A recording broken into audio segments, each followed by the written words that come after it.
And welcome back to The Real Connection. I'm your host, Dave McCall, with my co-host, Sean Santoro. Here at The Real Connection, we talk everything real estate. We talk buying, selling, knocking them down, building them up, mortgages, decorating, lawns. If it has to do with a home, we're talking about it. And luckily today, we have an expert in the real estate market. We have Corrine Bridger from Jump Realty. Hello, Corrine. Hello, Howdy. glad to be here, guys. Thank you Thank, for coming. Really absolutely. appreciate your time.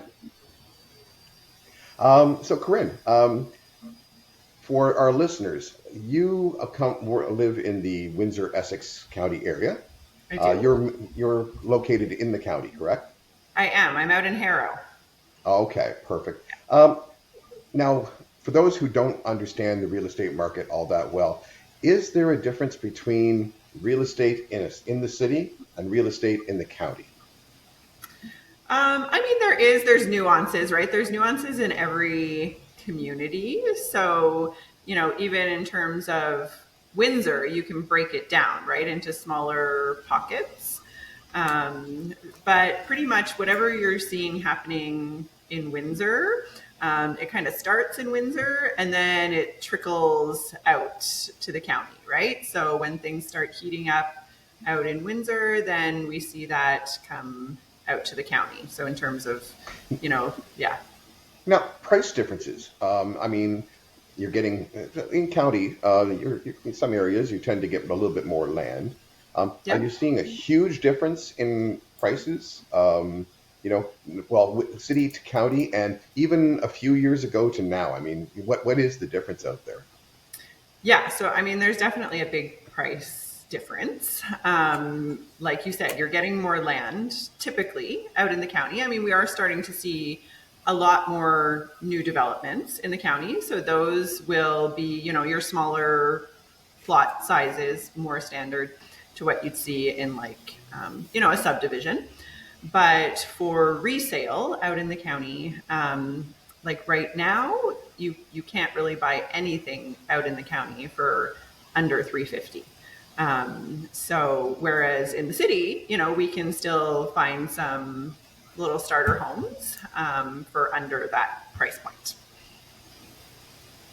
Okay. That's decent. Even still, if you get a decent, county property with some good land, three Yeah. fifty ain't bad. 400 grand. You got a nice house. You got some land. I can get the ATV, get the dogs out running.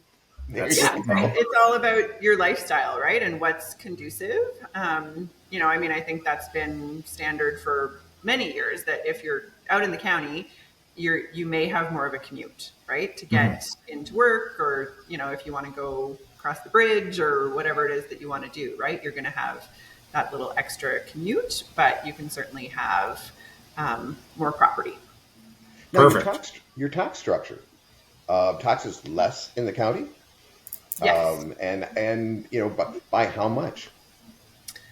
Um, it's a decent amount. I want to say, at least $1,000 typically, unless you go into Leamington. Leamington does have higher taxes.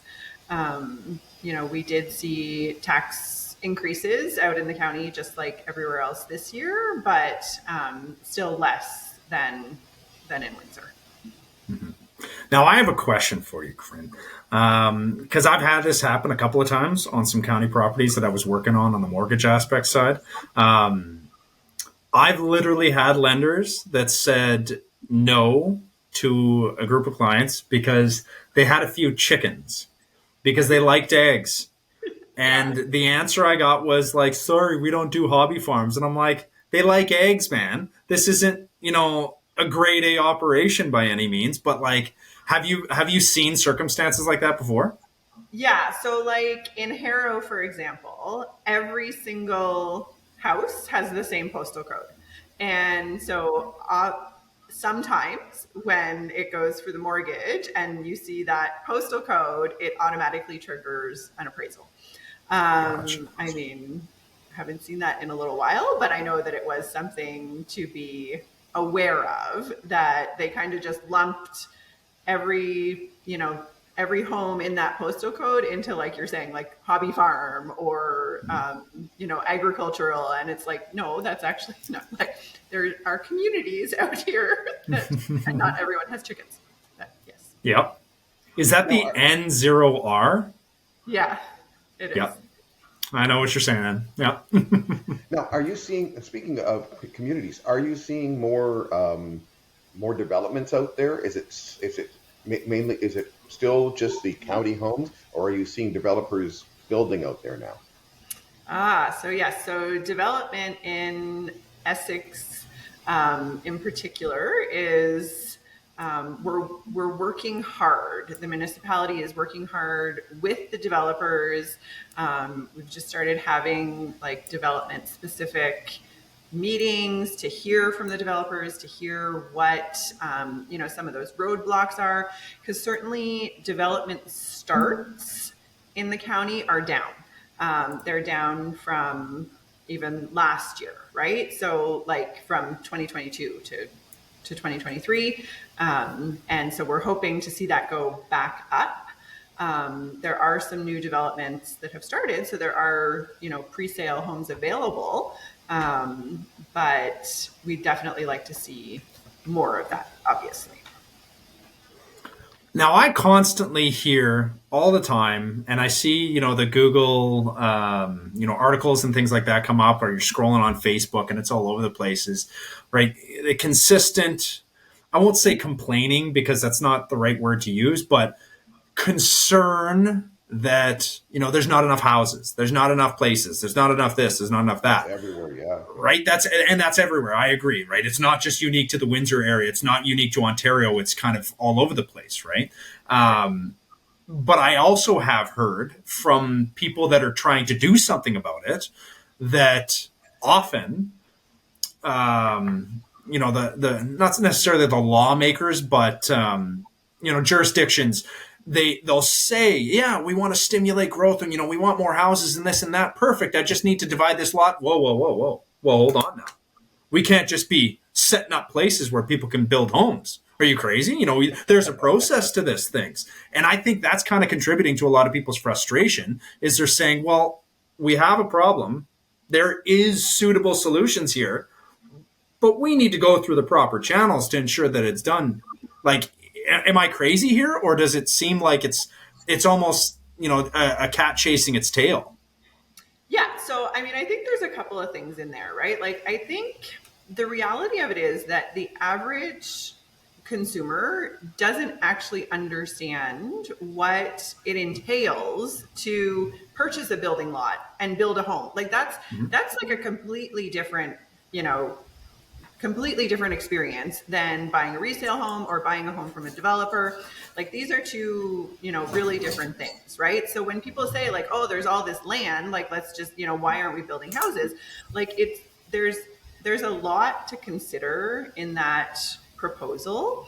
I do believe that there has to be checks and balances. I'm out in the county. I value our green space and our agricultural land, and but we do also need places for people to live, right? So I think I think if more people were having that individual conversation with, a real estate agent or with their city councilors then we might have a broader understanding of the issue, as opposed to, like you said, just like, Facebook or Google, like complaining about it, right? Like, Are you seeing projects that are moving what you would consider to be, as a professional, way too slow for what they should be? Or are things out there progressing at the speed that you feel is normal? I mean, like I said, development starts are down. But with that being said, the developments that we do have are just starting to pick up now, right? So, Jump works with a developer in Amherstburg, and we're starting to see sales there pick up. In Harrow, we have a few little developments that are going on, and we're starting to see sales of those homes pick up. So, from a developer standard, they can't build, like they don't have endless pockets, right? Like they can't build more houses if the inventory they already have is not Isn't sold, selling. Yeah. right? They need So cash to come back in so that they can continue to repeat the process. exactly.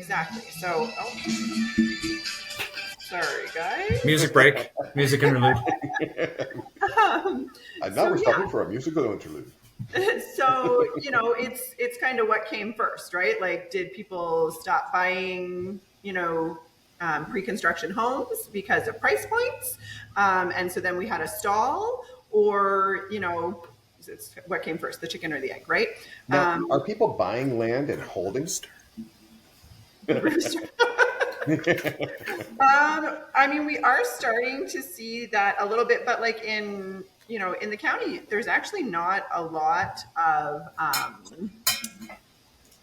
like ready building lots, right? So within a community already, I mean, we are starting to see some of what, so I'm from the GTA way back when, and even when I moved out of there, it was the mass, people were buying properties in residential neighborhoods, and they were knocking down, homes from the 1940s, and they were putting up these big monster homes, right? So, we don't have that to a large extent here in Windsor, Essex, but we are starting to see that. We are starting to see, out in Colchester, right? You have lots of lots that are in a desirable location. They're close to the beach, they're close to the wineries, and they were primarily just little cottages, right? And so now we are starting to see people are picking up properties like that and either completely renovating but keeping the footprint of the home, which is easier in terms of building permits and whatnot, or knocking it down and putting up new houses. Sure, and Yeah. I can see that. I mean, if you've got an older, small, cottage, as you said, but it's got a decent amount of property, yeah, I mean, some people just want to get the bulldozer in there, knock it down, and build an 8,000 square foot, monster and I'm sure the neighbors love that. Well, Um, you again, know, checks and uh, balances, right? That's why you yeah. can't just go in there and do that, right? Like there are rules. So Now, we talked a little bit before the show about interest rates and how that's affected sales and stuff like that. Where do you see? I mean, I've just read an article saying inflation looks like it's going to be dropped. It has dropped a little bit. The government may or may not be dropping rates sooner than they thought. Bank of Canada, and it's looking at different aspects. Where do you see things in the market in your area over the next, let's say, 6 months? So I see things in a stable position.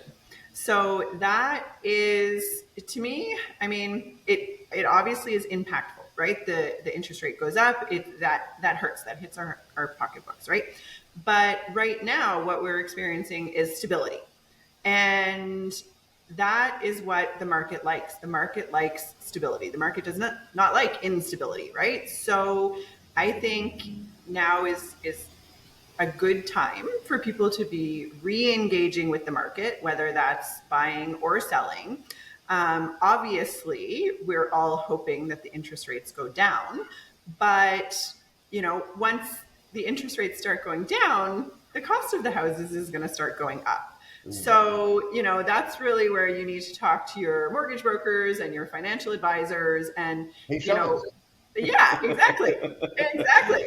Which which, which hit do you want to take, right? Like which is Right. more tolerable, to be purchasing a house at a little bit of a higher price and getting a lower interest rate, or to be getting in now where the houses, the cost of the houses is still, we haven't fully entered that spring market yet, right? So now is a good time to get in. Well, I was having a conversation with Sean and another gentleman, and he basically said, and I don't just want to get your, opinion on this, that, and he agrees with you. He says now is a good time to get in because if you can handle the interest rates now, and obviously, hopefully the interest rates are going to go down, then if you grab a 2 or 3 year mortgage, you get the price now, and then when you redo your mortgage in 2 or 3 years or even a year, you'll be dealing with a lower interest rate, and you'll get the house at a better price. If that's the case, why aren't we seeing a flood into the market right now?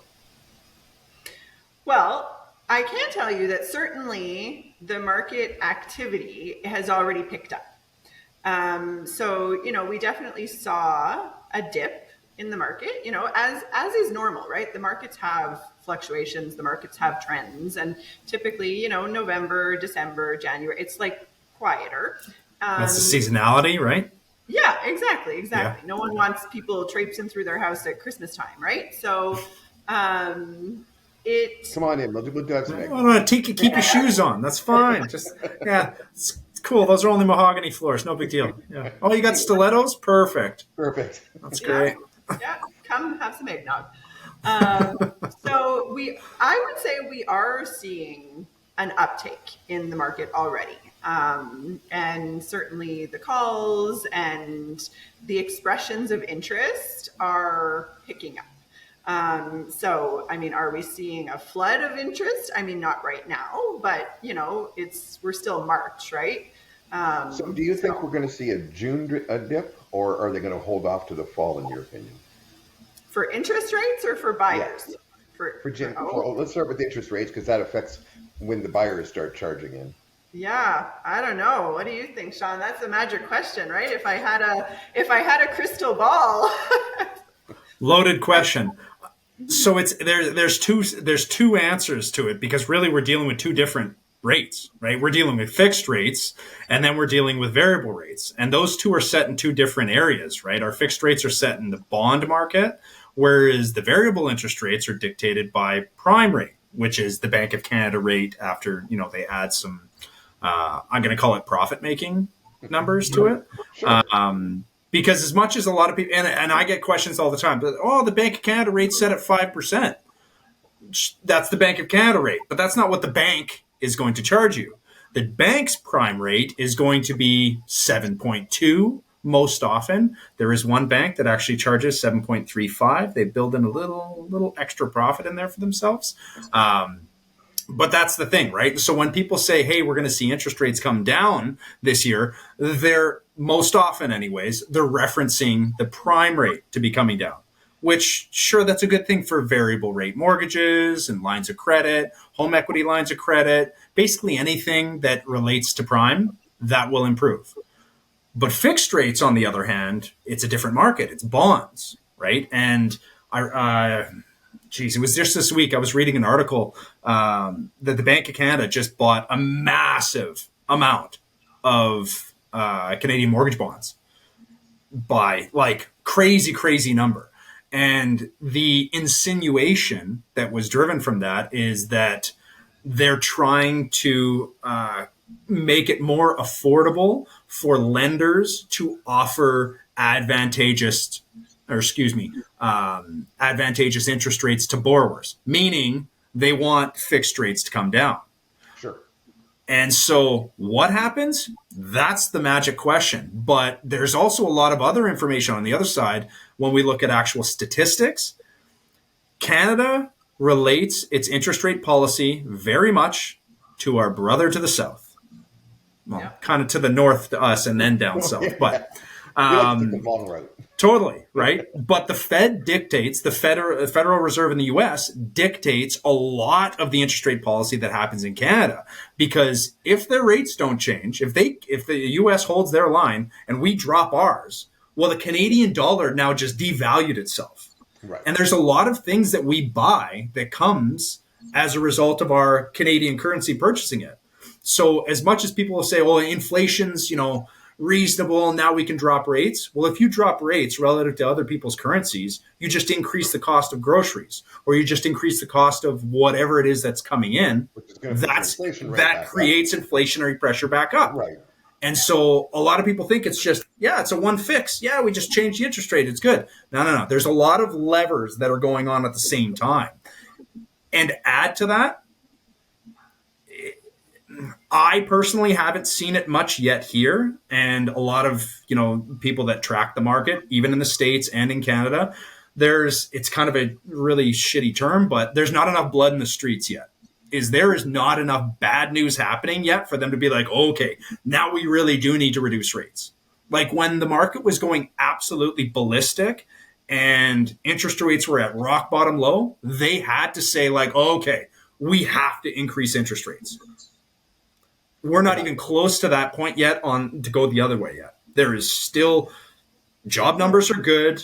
The So we're inflation not too hasn't high. really. We're not Yeah, too high. We're not too low. We're doing the Goldilocks thing. We're just exactly. right. Exactly. So to reiterate what Corrine is saying is the stability, yeah, that's here. And so until that really starts to show shakiness, you're not going to see any interest rate cuts. When we see let's say a quarter drop in either June or September, um, will that psychologically open up the floodgates for the real estate market?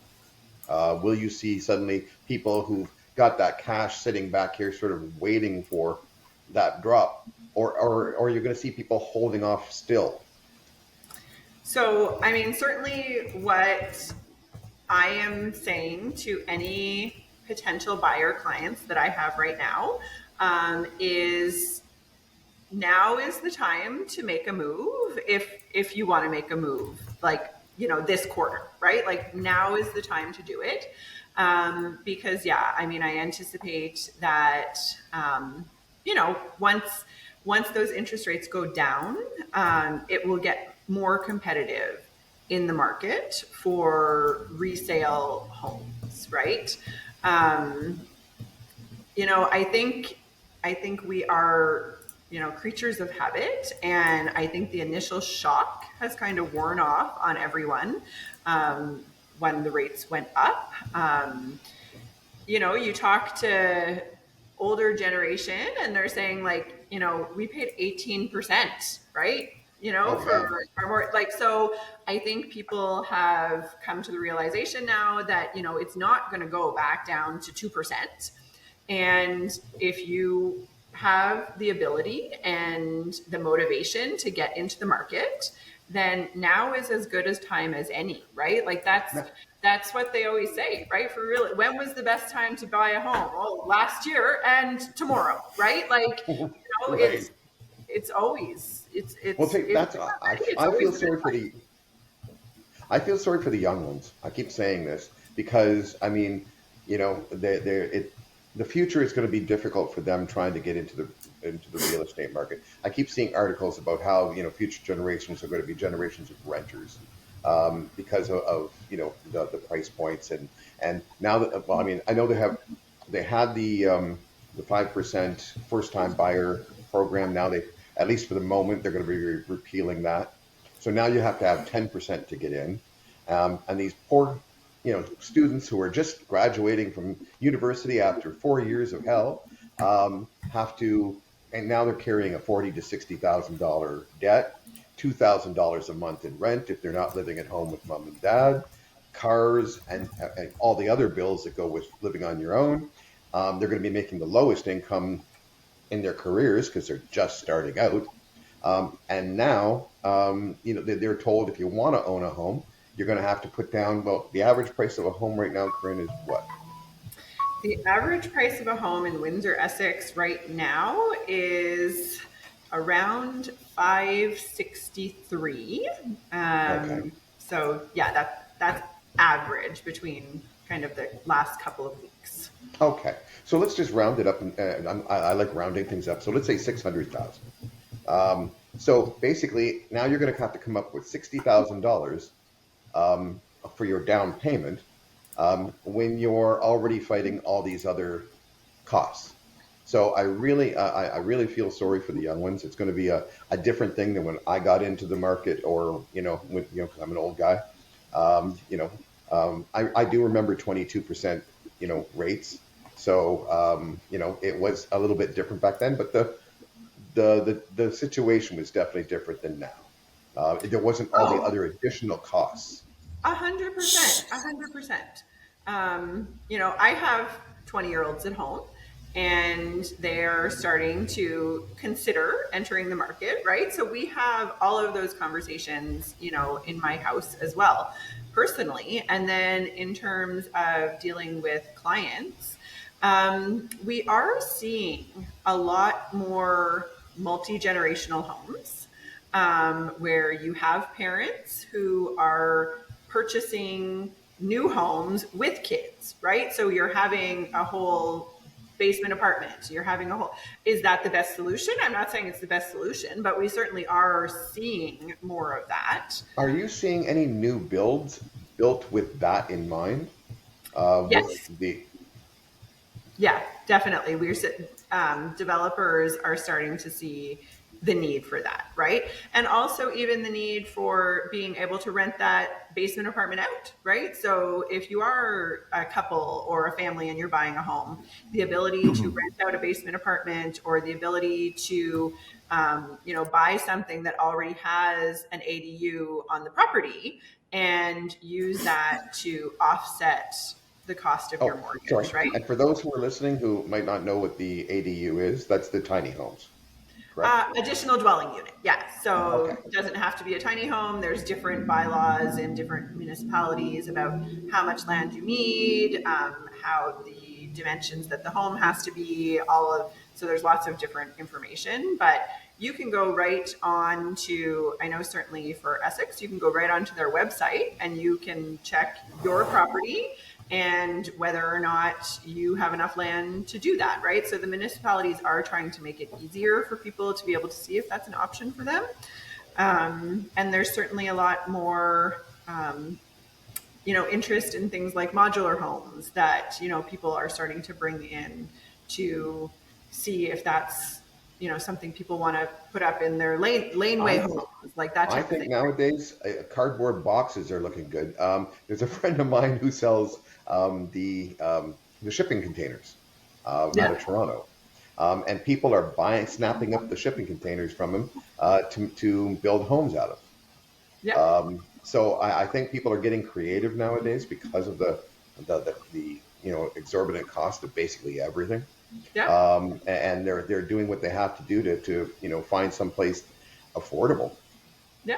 Well, and I think too, as well, we also have a shortage of tradespeople, right? So, like, I'll stay in my lane and not go off on a rant too much, but you talked about the kids coming out of school with, $40,000 debts and whatnot. Maybe we need to be directing our young people into more sustainable fields of occupation, like the trades, where they can Oh, be earning high wages, right off the start after they're done their apprenticeships and whatnot. And, you're also in a position where if you buy a home that needs to be fixed up, you actually have the skills that you can do that, right? no, it's great to have a bunch of university students graduating and having the knowledge and everything else there. But who's building the home they're living with in? Who's fixing the cars? Who's doing your hydro and everything else? Yeah, I agree with that absolutely.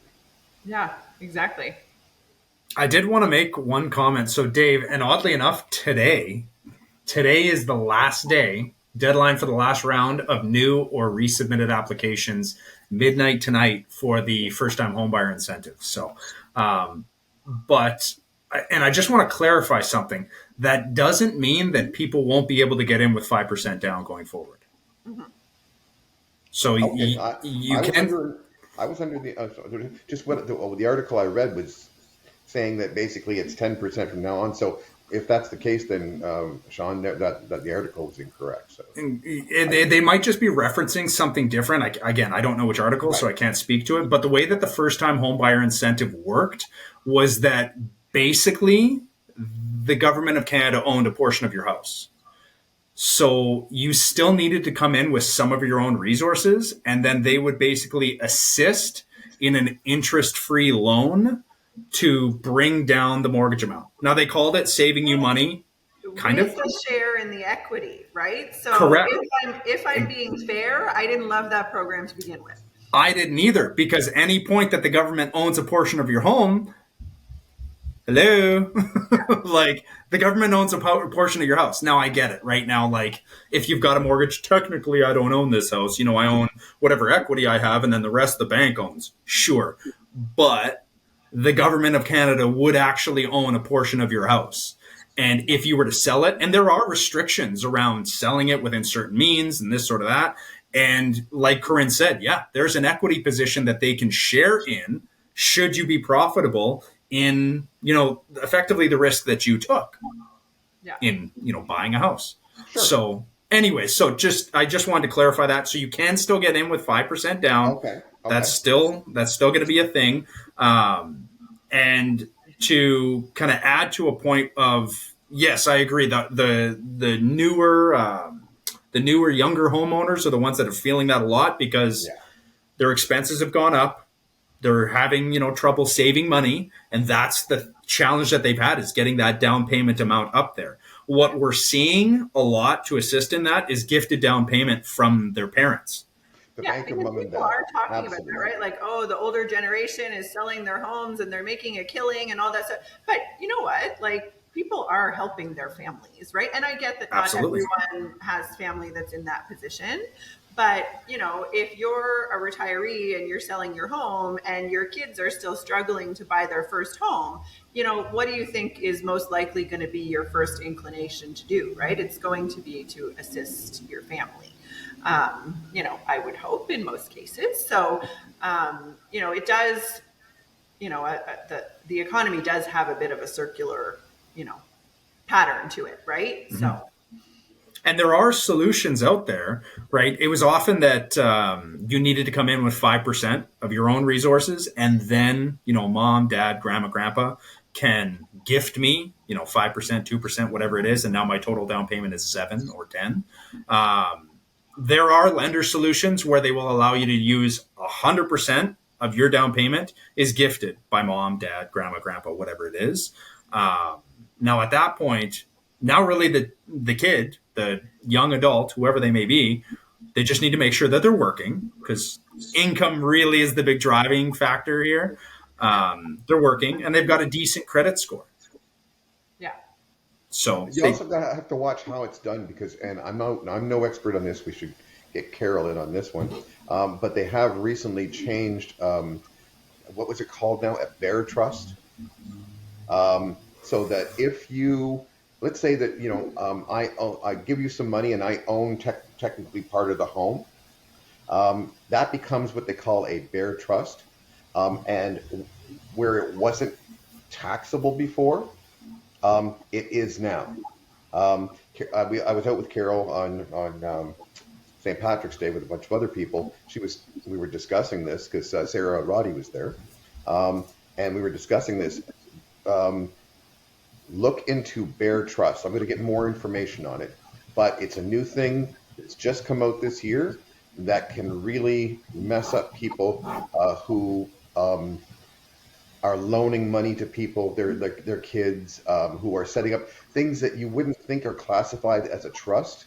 The government is now classifying as a trust, and the tax structure is changing. So I don't have enough information on that but we'll make a show out of that so we can get the information out there to people. Yeah, But, it sounds like it's something that definitely you want to be aware of, right? Aware of. Absolutely.